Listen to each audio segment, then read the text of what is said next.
अच्छा हम class continue करते हैं।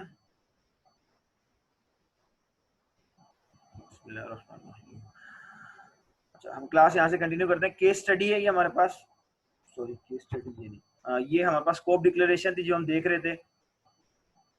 और यहाँ पे ये हमने जो स्कोप डिक्लेरेशन देखी है कि हमारे पास ब्लॉक लेवल के अंदर हमारा स्कोप जो है वो टर्मिनेट हो जाता है।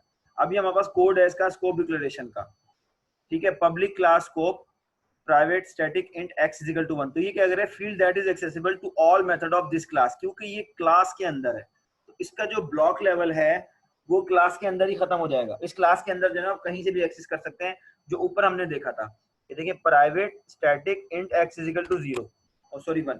तो ये वाला जो वेरिएबल है इसको हम पूरे क्लास की ब्लॉक के अंदर कहीं पर भी एक्सेस कर सकते हैं। उसके बाद क्या हुआ, हमारे पास int x is equal to 5। ये जो है ना ये मेथड का लोकल वेरिएबल है, ठीक है। x शेडोज फील्ड x, ये इसका शेडो है लेकिन ये मेन मेथड के अंदर यूज हो रहा है, इसका इससे कोई ताल्लुक नहीं है, ठीक है। ये वाला जो ब्लॉक है, सॉरी ये वाला जो x है ये इस मेन के मेथड के अंदर यूज हो रहा है, ठीक है। उसने यहाँ पे यही कहा था ना, if a local variable or parameter in a method has the same name as a field of the class, यानी कि जो क्लास की फील्ड है जो ऊपर देखे हमने ऊपर क्रिएट करी हुई थी वहां पे, अगर वो सेम है, द फील्ड इज हिडन, कौन सी फील्ड, क्लास की, until the block terminate execution that is called shadows। यानी कि वो ये वाला वेरिएबल जो जब तक यूज नहीं होगा तब तक ये क्या इसको हिडन किया हुआ इसने। अब हमने यहाँ पर इसका जो ब्लॉक लेवल है वो इसके अंदर है, मेन के मेथड के अंदर। ये जो ब्लॉक लेवल है ना मेथड मेन के मेथड का ब्लॉक लेवल यहाँ से शुरू होता है और यहाँ पे खत्म होता है। इसी तरह से ये अगला जो हमारे पास एक और मेथड है, इसके अंदर देखो क्या किया इसने, initialising each time use local variable is called. ये देखें यहाँ पर अभी एक लोकल वेरिएबल है, इसका उससे कोई ताल्लुक नहीं है।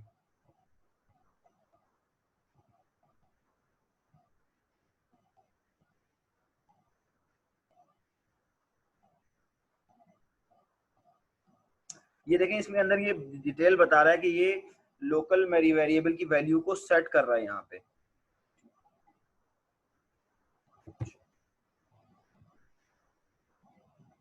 यहाँ पे देखें ये क्या है, private static int x is equal to 1। फिर हम मेन मेथड में आए, मेन में आने से पहले यहाँ पे कुछ मेथड्स हैं जिनको हम देख लेते हैं। Int x 25 system dot out dot print F, ये कह रहा है प्लस प्लस एक्स। ये हम क्या कर रहे हैं, modify this methods local variable x. ये जो यूज लोकल वेरिएबल का मेथड है ये यहाँ से, इसका ब्लॉक यहाँ से शुरू हो रहा है और यहाँ पे खत्म हो रहा है। ये कह रहा है कि इस वेरिएबल की जो वैल्यू है वो इसके अंदर ही जो है वो मॉडिफाई हो रही है। इस लोकल वेरिएबल की जो वैल्यू है वो मॉडिफाई हो रही है, बाहर वाले वेरिएबल जो उसकी वैल्यू मॉडिफाई नहीं हो रही है। वो कौन सा वाला है, जो क्लास का फील्ड है।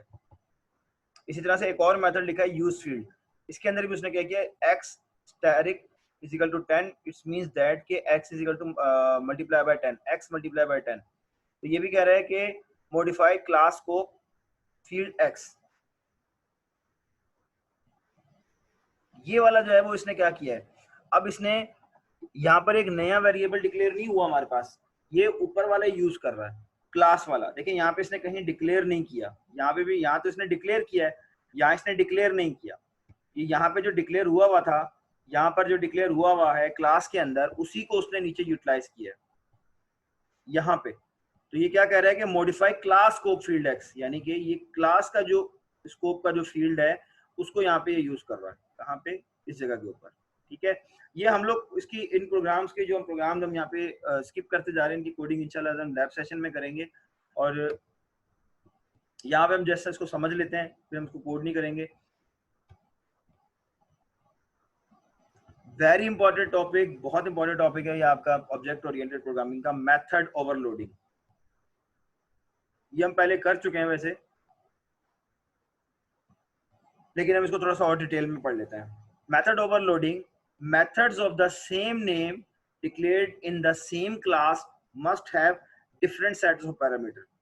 यानी कि आपने एक क्लास के अंदर एक नाम के कई मेथड क्रिएट करे हैं, लेकिन हर मेथड को जो आप पैरामीटर पास करेंगे वो डिफरेंट होगा, डिफरेंट पैरामीटर्स पास होंगे, यानी कि एक में दो, एक में तीन, ठीक है। फिर दोबारा बता दो, methods of the same name declared in the same class, same name के मेथड जो है वो क्या होंगे, क्लास में क्रिएट होंगे, और उन मेथड्स को डिफरेंट सेट ऑफ पैरामीटर, यानी किसी को 1, किसी को 2, किसी को 3, किसी को 4 पैरामीटर पास हो। ठीक है, बेसिकली डिफरेंस ये है। अब क्या करेगा compiler, selects the appropriate method to call the examine the number, types and order of the argument in the call। अच्छा, कंपाइलर क्या करता है, कंपाइलर कैसे फाइंड करता है कि कौन से वाले मेथड को मुझे कॉल करना है। कंपाइलर क्या करता है कि उसके जो नंबर, उसके जो टाइप है, जो उसके नंबर ऑफ वो हैं आर्ग्यूमेंट है, ऑर्डर ऑफ आर्ग्यूमेंट और उसके टाइप ऑफ आर्ग्यूमेंट, इससे क्या करता है कि वो फाइंड करता है कि हम मुझे कौन सा वाला मेथड जो है वो कॉल करना है। ठीक है, फिर वो उस मेथड को कॉल करता है। Use to create several methods with the same name that perform the same और similar task but not different types और डिफरेंट नंबर ऑफ आर्ग्यूमेंट्स। ये कह रहा है कि हम काफी सारे मेथड जो है वो हम सेम नाम के क्रिएट कर सकते हैं जो कि सेम टास्क जो है वो परफॉर्म करते हैं बट ऑन डिफरेंट टाइप और डिफरेंट नंबर ऑफ आर्ग्यूमेंट्स, यानी कि काम भी सेम करते हैं, नाम भी सेम है उनका, टास्क भी सेम है, नाम भी सेम है मेथड का, लेकिन बट ऑन डिफरेंट टाइप और डिफरेंट नंबर ऑफ आर्ग्यूमेंट्स, यानी कि टाइप उनके अंदर जो हम भेज रहे हैं वो डिफरेंट है और जो नंबर ऑफ आर्ग्यूमेंट्स है these also are the different. अभी कह रहे हैं कि literal integer value are treated as type int. Literal हमारे पास होता है एट्रीब्यूट वेरिएबल जिसको कह रहे हैं। Literal integer values are treated as type int, so the method call in line 9 invoke the version of square that the specify as int parameter। ये बता रहा है।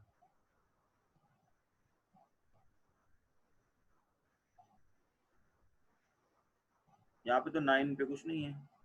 अच्छा, स्क्वायर 7 ये रहा स्क्वायर 7, ये मैं बताता हूँ अभी, इसकी डिटेल में जाते हैं इसकी। ठीक है, अच्छा, ये कह रहेगा literal floating point value are treated as floating point value as treated as a type double, so the method call in line 10 invoke the version of square that specify double parameter। ठीक है, यहाँ तक हो गया। अच्छा, अब यहाँ आप समझते हैं कि मेथड ओवरलोडिंग क्या होती है। यहाँ पे हमने एक क्लास बनाई, पब्लिक क्लास मेथड ओवरलोड, फिर हमने एक मेथड लिखा पब्लिक स्टैटिक वॉइड मेन।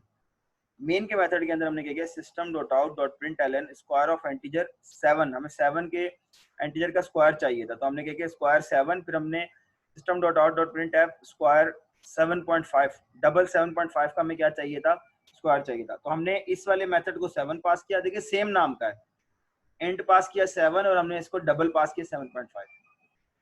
अब हमने क्या किया, पब्लिक स्टैटिक इंट स्क्वायर, ये एक मेथड है हमारे पास, किस नाम से, स्क्वायर के नाम से, और उसको हम क्या कर रहे हैं, दो मेथड है हमारे पास स्क्वायर के नाम के। देखो, एक स्क्वायर का नाम का ये है और एक स्क्वायर के नाम का ये है।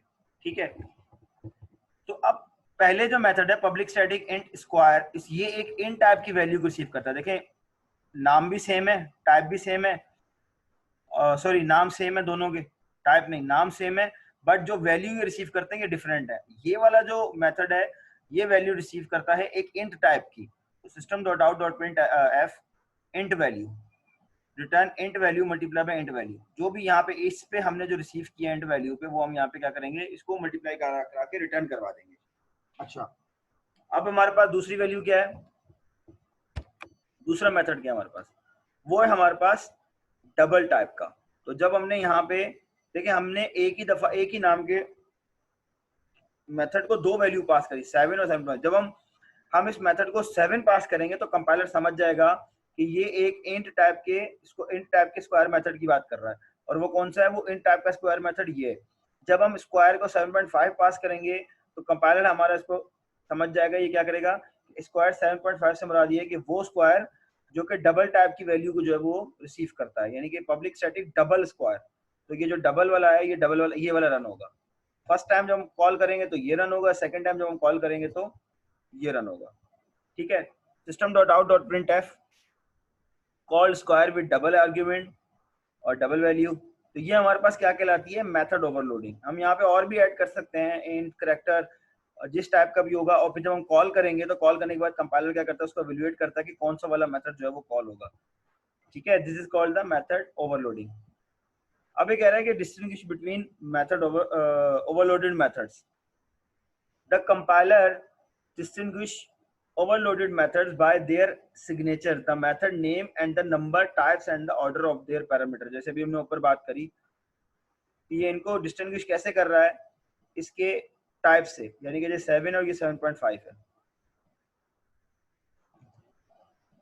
Return type of overloaded methods, method call can not be distinguish by return type, यानी कि मेथड की जो कॉल है वो हम रिटर्न टाइप से नहीं कर सकते। इसकी जो रिटर्न टाइप है या इसकी जो रिटर्न टाइप है, ठीक है, हम सिर्फ जो इसको पैरामीटर हमने पास किए हैं ना, ये वाले पैरामीटर पास कर रहे हैं, सिर्फ इससे जो है ना वो हम इसकी वो कर सकते हैं क्या नाम है इसका, डिस्टिंग्विश कर सकते हैं। अब ये कह रहा है कि फिगर 6.10 ये वाली फिगर, ये क्या कर रही है, illustrate the error generated when two methods have the same signature and different return type. Same signature से बता दिया कि सेम नाम है उनके और डिफरेंट रिटर्न टाइप है। ओवरलोडेड मेथड एरर जनरेट करेगी जब दो method have the same signature and different return type. मतलब ये है कि अगर इसकी जो ये वाली जो वैल्यू है ये दोनों की सेम है, अगर ये भी वही ले रहा है वैल्यू, इंट वैल्यू सेम, ये भी लिखा हुआ है ये भी सेम लिखा हुआ है, लेकिन उसकी रिटर्न टाइप चेंज है, तो कंपाइलर नहीं से पकड़ेगा इसको, वो एरर दे देगा। यानी कि ये भी अगर इंट टाइप का था, ये वाला भी इंट है और ये वाला भी इंट टाइप का है, तो कंपाइलर क्या करेगा, एरर जनरेट कर देगा। रिटर्न टाइप या भले उसकी डिफरेंट हो, उससे कोई मसला नहीं है। ये वाली जो चीज है ना, ये इससे बेसिकली आपका कंपाइलर जो है उसको ओवरलोडेड फंक्शन को, मेथड को पकड़ता है। अच्छा, overloaded methods can have different return types if the methods have different parameter list. Different return type हो सकती है कि अगर उसकी जो डिफरेंट पैरामीटर लिस्ट भी डिफरेंट है, तो जैसे जैसे बहुत ऊपर वाले में हम देखेंगे कि यहाँ पे हमारी जो है वो पैरामीटर लिस्ट जो है वो इंट है, इंट टाइप है, तो इसकी रिटर्न टाइप भी इंट है, ये देखें, और ये डबल है तो इसकी रिटर्न टाइप भी डबल है। ठीक है,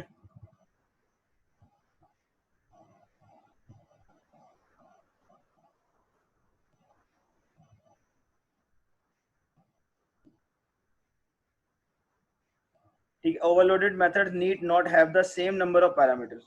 ठीक है, तो ओवरलोडेड मेथड्स, ये ओवरलोड हुए ना बेसिकली मेथड, ये कह रहा है कि ओवरलोडेड मेथड जो है need not have the same number of parameters, मतलब कोई जरूरी नहीं है कि उनके सेम नंबर पैरामीटर, यानी कि अगर जैसा सपोज इसके अंदर जैसे हमने एक पैरामीटर कॉल किया है, तो लाजमी नहीं है कि अगले वाले के अंदर भी एक ही पैरामीटर कॉल करेंगे, हम इसके अंदर दो भी कर सकते हैं, तीन भी कर सकते हैं, इसके अंदर भी हम 2 3 4 5 जितने चाहे हम कर सकते हैं। ठीक है, ये हमारा लेक्चर 6 यहाँ पे कंप्लीट हो गया, और जो स्लाइड्स मैंने इसके अंदर आपको करवाई हैं वो वही स्लाइड्स आपने देखनी है और वही स्लाइड्स में करनी है आपने। और ये हमारा था मेथड्स था हमारे पास, मेथड्स के ऊपर एक डीपर लुक था। अब नेक्स्ट हमारा चैप्टर है चैप्टर 7।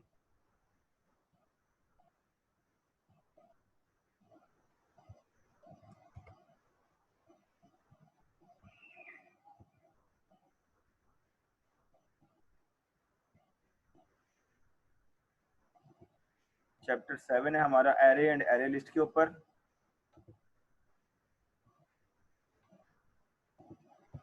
ठीक है,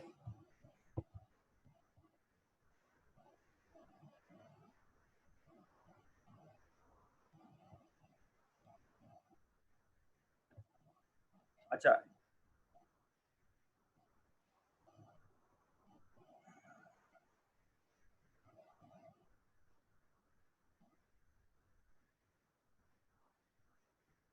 एरे पढ़ना आप लोगों के लिए ज़रूरी है, क्योंकि हम आगे जाके जब कोड की प्रैक्टिस करेंगे तो आपको पता होना चाहिए कि एरे क्या है और कैसे काम करता है। तो हमारे पास सबसे पहले क्या है, data structure, collection of related data items, discuss in depth. अच्छा, ये वो आगे की बात कर रहा है। एरे क्या है बेसिकली, एरे एक डाटा को स्ट्रक्चर करने का तरीकेकार है, consisting of related data items of the same type, यानी कि सेम टाइप के जो डाटा आइटम है वो आप अपने इसमें स्टोर कर सकते हैं, जैसे इंट, फ्लोट, डबल, वेक्टर, तो सेम टाइप के जो है ना वो डाटा डाटा स्ट्रक्चर डाटा जो है वो आप अपने पास स्ट्रक्चर कर सकते हो।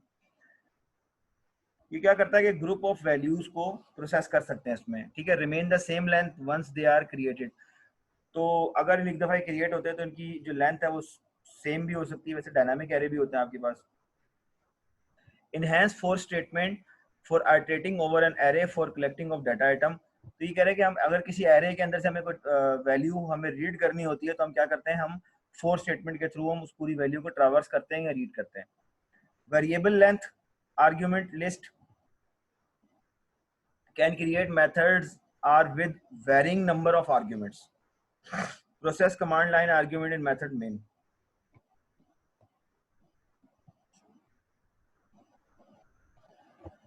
Common array manipulation with static method of class array from the java.util package array list collection. ये basically कह रहा है कि static method है arrays किसका, java.util package का, और array list collection का similar to arrays but dynamic resizing है array list की.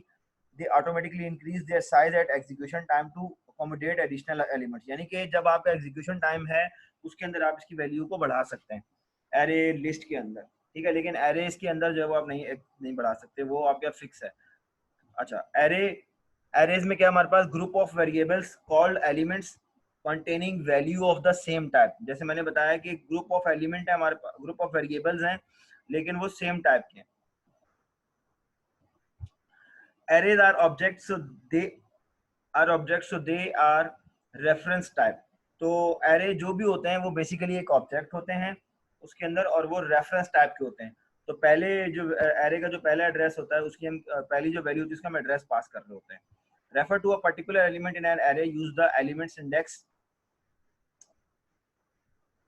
Array access expression the name. अब ये कह रहा है कि index of the particular element is square braces. ये जो स्क्वायर ब्रेसेस होती है ना, ये बेसिकली इसको जाहिर कर रही होती है क्या, इसके इंडेक्स लेवल को और एक एरे को. The field element in every array has index 0. जो भी वैल्यू एरे है वो हमारे पास स्टार्टिंग किससे होता है, उसकी इंडेक्स वैल्यू 0 होती है. Highest index in array is 1 less than the number of elements in array. Array name follow the same convention to other variable. यहाँ पे इसको देखने में यहाँ आना चाह रहा था. ये हमारे पास क्या है, ये एक हमारे पास एरे है, ठीक है. ये सी क्या है, एक वेरिएबल है. जैसे सपोज मैंने यहाँ पे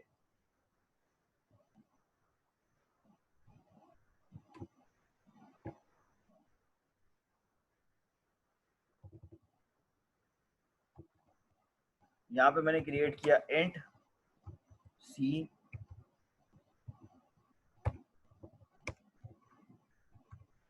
एरे, ठीक है. तो ये एक एरे क्रिएट हो गया, ठीक है. ये मैंने एक एरे बना दिया यहाँ पे इन टाइप का. अच्छा, अब ये इन टाइप का जो मैंने एरे बनाया उसके अंदर जो वैल्यूज मैं इसके अंदर दे सकता हूँ. नेम ऑफ एरे क्या है, सी. यहाँ पे देखिए सी लिखा हुआ आ रहा है, ये नेम ऑफ एरे है. अच्छा, और इस एरे के अंदर जो है वो ये जो है वो नंबर ऑफ इंडेक्स है, ठीक है. सबसे पहला जो नंबर ऑफ इंडेक्स है वो 0 से स्टार्ट होता है और जैसे इसमें 12 है टोटल, ये 10, ठीक है, 12. तो ये हमारे पास जो एरे है ये इसमें टोटल 12 है, ये 12 एलिमेंट्स हैं. और जो नंबर ऑफ एलिमेंट्स हैं वो 12 है, लेकिन जो नंबर ऑफ इंडेक्सिंग है वो हमारे पास 11 तक है. तो जो पहला इंडेक्स है, जो पहली वैल्यू जिस इंडेक्स लेवल पे पड़ी होती है, जो पहली वैल्यू जो पहले इंडेक्स लेवल पे पड़ी, तो पहला इंडेक्स लेवल जो हमारा 0 से स्टार्ट होता है एरे के अंदर, और सो ऑन. इस तरह से वो है आपके पास सिक्वेंशियल ऑर्डर के अंदर जो है ना वो आपके पास लीनियरली जो है ना आप इसको एक्सेस कर सकते हैं. इनके पास 0 1 2 3 4 5, ठीक है. Index of subscript of the element in array c, ये आपके पास इंडेक्सिंग है और ये आपके पास name of array. And index must be a non negative integer. तो इंडेक्स जो है वो कह रहा है कि वो नॉन नेगेटिव होना चाहिए इंटीजर, यानी कि वो 0 से स्टार्ट हो रहा है. जैसे can use an expression as an index. हम किसी एक एक्सप्रेशन को भी यूज कर सकते हैं एज इंडेक्स. एक्सप्रेशन से बना दिया कि जस्ट सपोज अगर मैं लिखता हूँ यहाँ पे x -3 और x की वैल्यू, और जस्ट सपोज x की वैल्यू कितनी है, 6 है. यहाँ पे हमने c को क्या पास किया, बेसिकली हम c को पास कर रहे हैं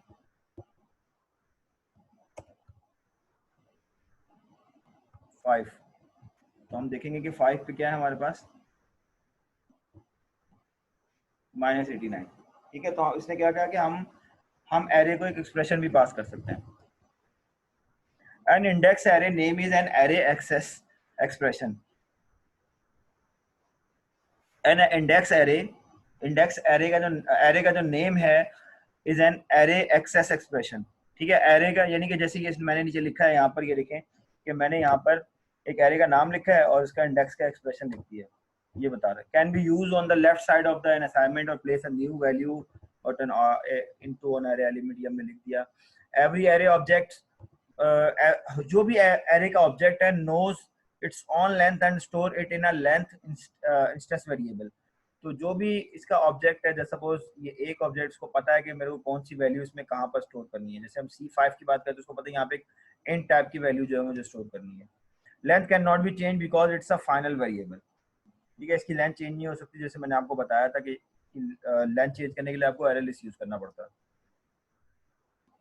अभी हमारे पास हम डिक्लेयर कैसे करते हैं, array objects created with keyword new, you specify the element type and the number of elements in an array creation expression which return a reference that can be stored in an array variable। यानी कि ये कह रहा है कि हमें ये इसका सिर्फ रेफरेंस देता है। जब हम जब क्रिएट करते हैं तो हमें इसका रेफरेंस दिया जाता है कि यहाँ पर आपकी पहली वैल्यू स्टोर होगी।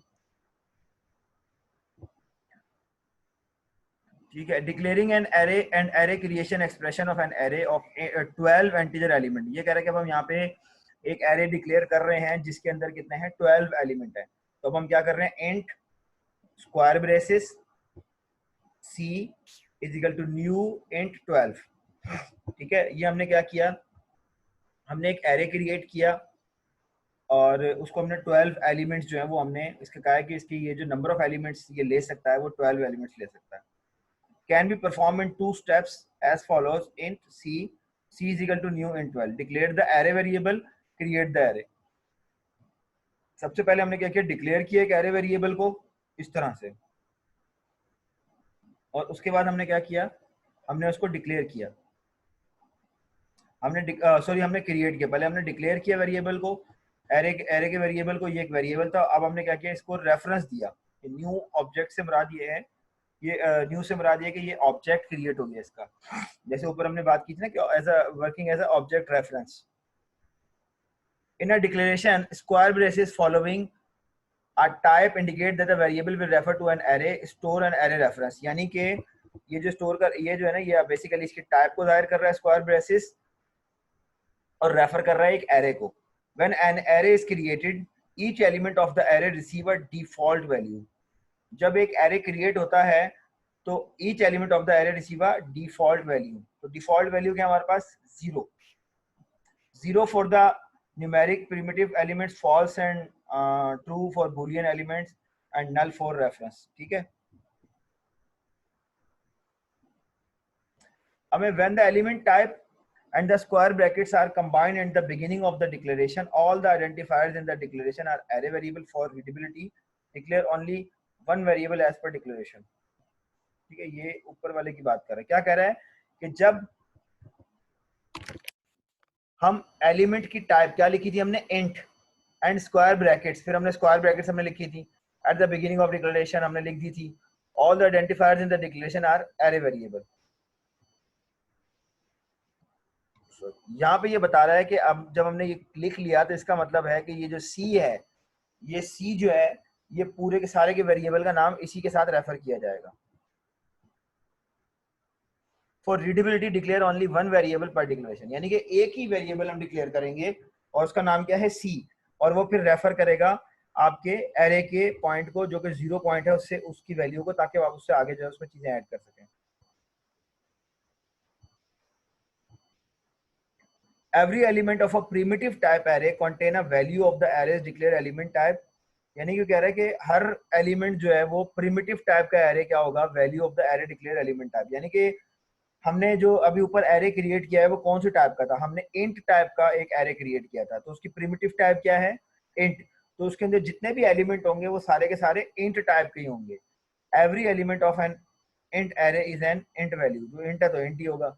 Every element of a reference type array is a reference to an object of the array's declared element type. अगर तो हम हमारे पास जो हर एरे का जो एलिमेंट है वो एक रेफरेंस टाइप है। ठीक है, as an object reference declare, जैसे ऊपर हम लोगों ने न्यू के कीवर्ड से हम लोगों ने उसको बनाया ना ऊपर, ये न्यू के कीवर्ड से जब हमने इसको डिक्लेयर किया तो it's mean this is the object. ठीक है,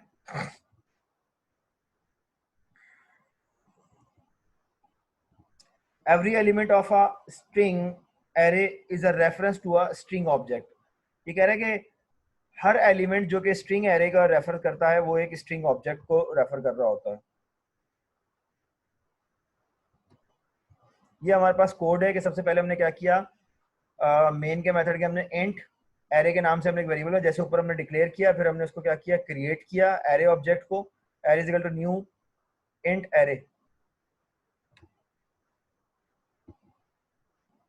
फिर हमने क्या किया, system dot out dot print f for int counter is equal to 0 counter less than array dot length. Array dot length array की प्रॉपर्टी है लेंथ, तो ये लेंथ क्या करेगा, इसकी लेंथ निकाल के लाएगा, जितनी भी लेंथ होगी उस वक्त तक चलेगा काउंटर प्लस प्लस, और ये क्या करेगा, काउंटर एरे काउंटर। ठीक है,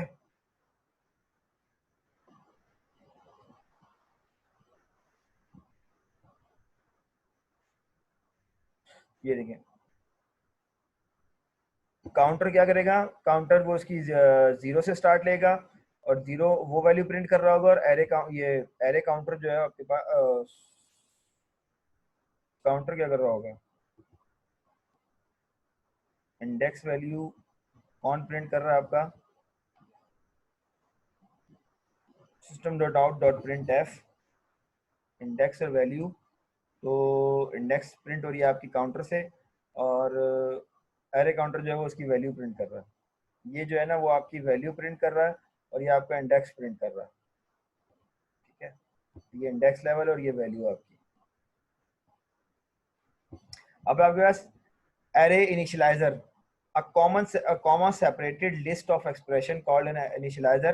तो अगर हमें कोई एरे इनिशियलाइज करना है तो हम इसको एरे को ऐसे इनिशियलाइज कर सकते हैं। अगर जैसे सपोज हमने एक एरे बनाना है, इंट एन, एक इसका एन एक एरे बनाया हमने, उसको हमने इनिशियलाइज कर दिया। इनिशियलाइज से मुराद ये है कि हमने उसको असाइन कर दिए वैल्यू 10, 20, 30, 40 एंड 50।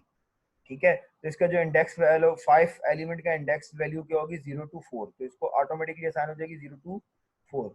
तो अगर हम यहाँ पे हम एक एरे बनाते हैं इंट एरे, जिसको हमने ये वैल्यू असाइन कर दी, प्रिंट करते हैं, तो प्रिंट करने के बाद हमारे पास स्क्रीन पे क्या आ रहा है, इंडेक्स 0 1 to 9, 0 to 9, और वैल्यूज कितनी है, 10 वैल्यूज को स्टोर हो रही है।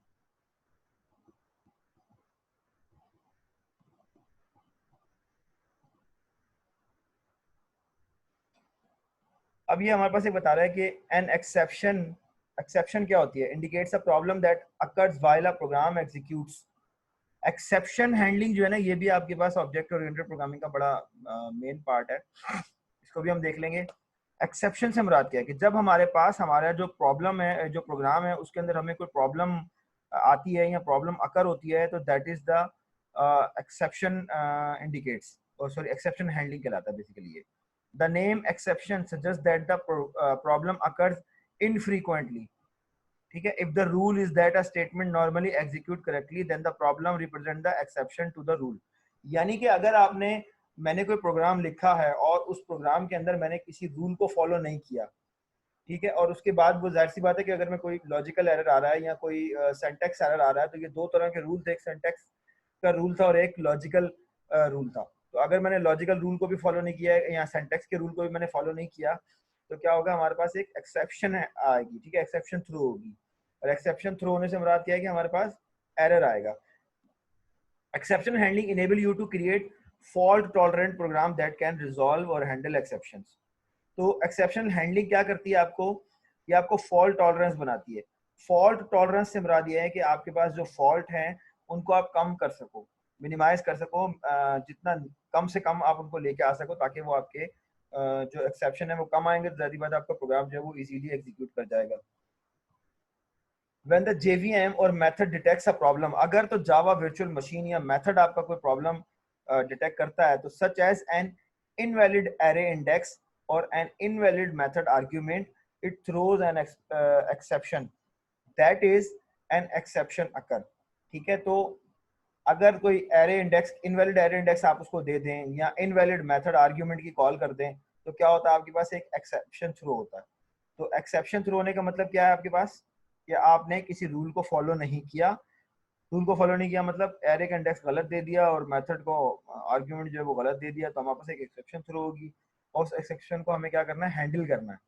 तो हमें अगर एक्सेप्शन हैंडल करना है, तो एक्सेप्शन हैंडल करने के लिए हमारे पास कुछ इसके प्रोसीजर, कुछ तरीकेकार होते हैं।